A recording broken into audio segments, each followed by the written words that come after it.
Hello, my name is David Jackson. This demonstration speech is based on legal, left and lethal defensive options for surviving violent crime. According to the FBI's Uniform Crime Report, 26 of every 100,000 citizens will be involved in violent crime in a year's time. That's about a 15% increase, despite all the claims of decreasing. Now, the good news is that in 1983, about 80 out of every 100,000 were victimized violently. I remain unimpressed. To the victims, the percentage is always 100%. Think what you will. More good news is that homicides overall are down about 48%, which means you'll be brutalized, injured, crippled, but you may not be killed. As most informed estimates declare, the real crime rates are about 3 times the known figures. Crime bodes ill for all of us. And just because you might be 20, 30, or 40 years old and haven't been robbed, shot, beaten, or raped doesn't necessarily mean that it won't happen. I can't demonstrate attitude or mindset, but I can tell you from personal experience and hundreds of related student-victim anecdotes, I can promise you that most functional defensive tools in the world are the brains of the victims. And the best technique is awareness. Awareness is simple, it's free, and it's socially acceptable. It's also interactive, and it must be practiced with constant vigilance. I don't know how many victims I've interviewed, but 100% of them have always expressed a common reality and a common impossibility. The common reality was they never saw him coming. Fair enough. The common possibility is that he came out of nowhere. Well, nobody comes out of nowhere. Awareness eliminates both phenomena, no matter what, and it is critical. Now, as they say, a warning. Don't fight with anyone. Your survival depends on getting away. It is your only job. This can't be stressed too much. If you can't hold your own in a full contact cage match, you probably won't survive a street fight. Without serious or tactical aid, it has been proven that years of research, study, training, teaching, and experience conclude the best defensive tool for avoiding violence is a proper chemical spray unit, something of this nature.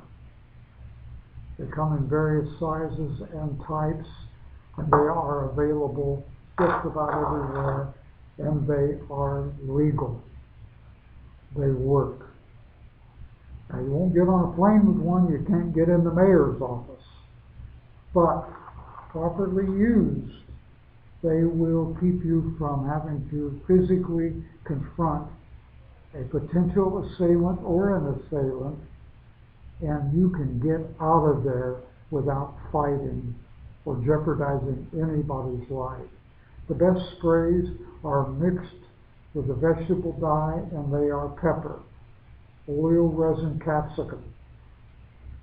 They are in gel or foam form.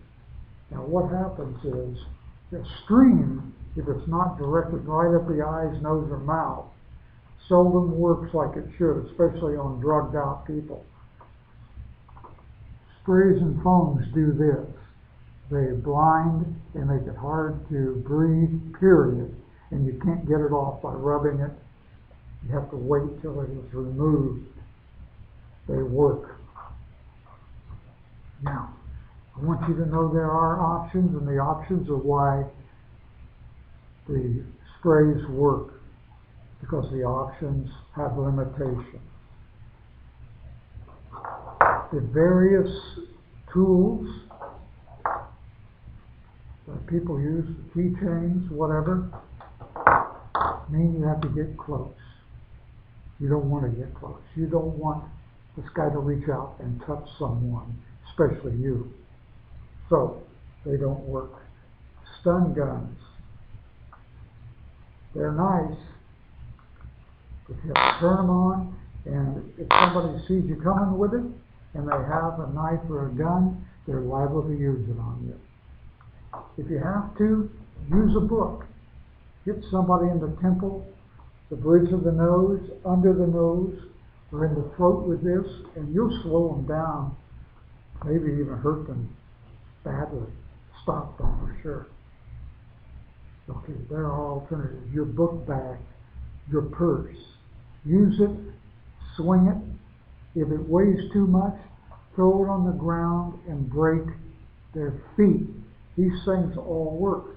If you have a magazine, if you have to, throw it. If not, roll it up like this, and it will work. Nobody has hard eyes. Nobody has a hard throat. Ears are a good target. Be very careful hitting anybody in the head with anything. You might just kill them. Avoid these. They cost too much, and they look too much like a gun. You're liable to get yourself shot or hurt. Just that simple. Sprays are legal. They are cheap. They are easy to use, and they are available. As you notice, my audience is missing in action. The thing about that is that they are pretty much non-existent. All my friends have jobs, have careers, are spread all over the world. I couldn't get 6 people together if I wanted to. If they were here, however, they'd be my best friend Don, who's a 5th District judge, Randy, who's a Marshal Service Fugitive Task Force trainer, Lynn, who teaches high school on a reservation in the Dakotas, Colonel Mike, who is somewhere in East Africa, Nell, who's a whitewater powerboat guide in Idaho, and Lars, who is directing his stunt crew someplace on a movie in Canada. Everyone else is either in prison, at the beach, living in a far-off land, or quite dead. So you are my audience.